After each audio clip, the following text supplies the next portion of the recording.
उत्तर प्रदेश की पुलिस ने मुख्यमंत्री की नाक कटा दी है। जितनी बड़ी घटना घटी है उससे साफ पता चलता है कि योगी आदित्यनाथ का उत्तर प्रदेश की कानून व्यवस्था पर कोई नियंत्रण नहीं रह गया। उनका पूरा जोर केवल गरीब मुसलमानों पर चलता है, भले वो ठेला लगाकर रोजी रोटी चलाते हो। लेकिन योगी आदित्यनाथ की सांप्रदायिक नफरत के दायरे में एक और तबका आता है और वो है यादव। आपने सुना ही होगा, खबर आई थी कि राज्य में एक्टिव पुलिसिंग वाले पदों से चुन चुनकर यादवों को हटाया जा रहा है। लेकिन इस बार इस नफरत को सींचने वाली एक एसपी लपेटे में आ गई। और क्या इत्तेफाक है कि यादवों से नफरत का जो अभियान ठाकुर शिरोमणि आदित्यनाथ ने चलाया है उसे तत्परता से आगे बढ़ाने वाली एसपी भी एक ठाकुर ही है। एसपी आरती सिंह। हाईकोर्ट ने कहा ऐसे तो नहीं छोड़ेंगे, पूरे दिन अदालत में बैठी रहो। तुम्हारी हिम्मत कैसे हुई कानून और व्यवस्था का इस कदर माखौल उड़ाने की? जानते हैं राजपूत मुख्यमंत्री की राजपूत एसपी मैडम एक यादव को तड़पाने के लिए किस हद तक चली गई? उनके वकील को ही उठवा लिया कि अदालत कैसे जाओगे, जाने ही नहीं दूंगी। हमारे ठाकुर मुख्यमंत्री की नाक का सवाल है। यादव को इंसाफ मिलने की बात तो छोड़ो, कोर्ट तक ही नहीं पहुंचने दूंगी। और हिम्मत देखिए कि जिस वकील ने अदालत तक पहुंचने का हौसला दिखाया उसी को उठवा लिया। जब हाईकोर्ट के सामने यह मामला पहुंचा तो जस्टिस जे मुनीर और जस्टिस संजीव कुमार की खंडपीठ आग बबूला हो उठी। मामला फर्रुखाबाद का था। याचिकाकर्ता ने कहा, हुजूर एसपी ने तो हमारे वकील साहब को ही गिरफ्तार कर लिया ताकि हम अदालत के सामने अपना पक्ष न रख सके। इस पर इलाहाबाद हाईकोर्ट ने फौरन एसपी आरती सिंह को कोर्ट हिरासत में लेने का आदेश जारी किया। कोर्ट हिरासत का मतलब होता है जब तक आदेश की तामील न हो जाए आरोपी अधिकारी कोर्ट में ही रहेगा। कोर्ट ने यह आदेश मौखिक तौर पर दिया था। बंदी प्रत्यक्षीकरण याचिका दायर करने वाली याचिकाकर्ता को धमकाने और वकील को गिरफ्तार कराने के आरोप में एसपी आरती सिंह को अदालत ने तब तक बिठाए रखा जब तक कि वकील रिहा नहीं हो गए।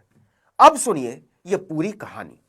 फर्रुखाबाद की रहने वाली याचिकाकर्ता प्रीति यादव ने आरोप लगाया कि 8 सितंबर की रात 9 बजे थाना प्रभारी अनुराग मिश्रा और सीओ समेत 4-5 पुलिसकर्मी उनके घर में घुस आए और परिवार के 2 सदस्यों को उठा लिया। दोनों को लगभग 1 हफ्ते तक हिरासत में रखा। इतना ही नहीं, पुलिस ने उनसे लिखित बयान लिया कि वो पुलिस के खिलाफ किसी तरह की शिकायत कहीं नहीं करेंगी। प्रीति यादव से बाद में यह भी लिखवाया गया कि उन्होंने अदालत में कोई याचिका दाखिल नहीं की है और आगे भी नहीं करेंगी। पुलिस ने जाल तो पूरी तत्परता से बिछाया था, लेकिन वो उस वक्त फंस गई जब 13 अक्टूबर को सुनवाई के दौरान पुलिस ने प्रीति का लिखित बयान कोर्ट में पेश कर दिया और अपील की कि बंदी प्रत्यक्षीकरण याचिका नामंजूर कर दी जाए। कोर्ट ने इसे गंभीरता से लेते हुए अगले दिन यानी 14 अक्टूबर को एसपी आरती सिंह और मामले से संबंधित सारे अफसरों को व्यक्तिगत हलफनामे के साथ पेश होने का हुक्म दिया। साथ में याचिकाकर्ता प्रीति यादव को भी तलब किया गया। कोर्ट ने प्रीति से सबके सामने ही पूछा कि क्या आपने बंदी प्रत्यक्षीकरण याचिका दायर की है? उन्होंने कहा हां। फिर पूछा कि आपने याचिका वापस लेने की बात क्यों की? इस पर उन्होंने कहा कि क्या करती मिलॉर्ड, पुलिस वाले पति को पकड़ कर ले गए थे और कहा कि अगर मामले को कोर्ट में ले जाओगी तो तुम्हारे पति को छोड़ेंगे नहीं, इसलिए मैंने दबाव में उन्होंने जो भी कहा, जो भी पन्ना सामने रखा, सब पर हस्ताक्षर कर दिए। लेकिन मामला तब और बिगड़ गया जब सीनियर एडवोकेट अमरेंद्र नाथ सिंह ने हाईकोर्ट को बताया कि पुलिस को आशंका थी कि फर्रुखाबाद के वकील अवधेश मिश्र ने बंदी प्रत्यक्षीकरण याचिका दाखिल कराई है। इससे नाराज होकर पुलिसकर्मियों ने 11 अक्टूबर को वकील के घर पर धावा बोल दिया और तोड़फोड़ की। हिम्मत देखिए पुलिस की। इस संबंध में भी कोर्ट में अर्जी पेश की गई। इससे नाराज पुलिस वालों ने वकील अवधेश मिश्रा और उनके बेटे कृष्णा मिश्रा को सुनवाई के बाद कोर्ट के बाहर से गैर कानूनी तरीके से हिरासत में ले लिया। बताया गया कि पुलिस उन्हें फर्रुखाबाद लेकर जा रही है। इस पर कोर्ट ने 3:45 बजे एसपी आरती सिंह और उनकी पूरी टीम को तलब किया।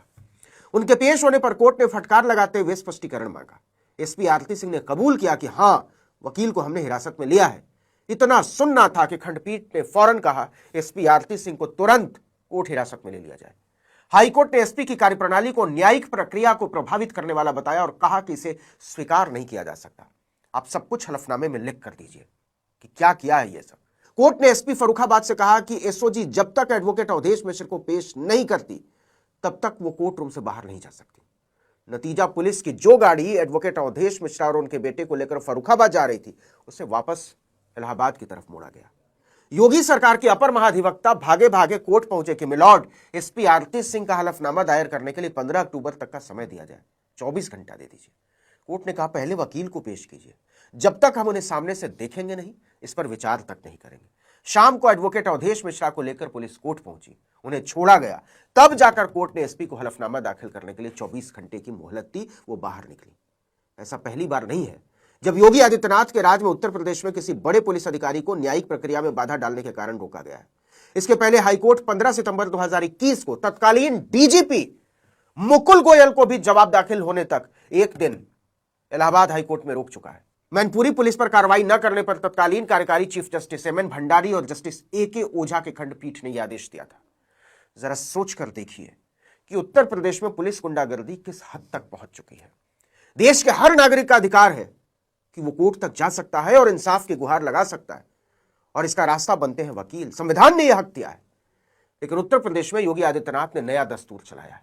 पुलिस किसी को भी उठा लेगी, कोई गुनाह नहीं बताएगी और परिवार को ब्लैकमेल करेगी कि पहले लिख कर दे दो, कोर्ट नहीं जाओगे, मुकदमा नहीं करोगे, इंसाफ की मांग नहीं करोगे, पुलिस के जुल्म और ज्यादती के खिलाफ कोई आवाज नहीं उठाओगे।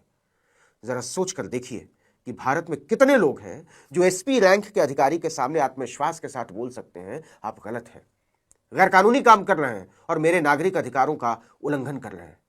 इंतहा तो यह है कि अगर कोई वकील भी आम जन में कानून के प्रति विश्वास जगाने की कोशिश करेगा तो यूपी पुलिस उसको भी प्रताड़ित करना शुरू कर देगी।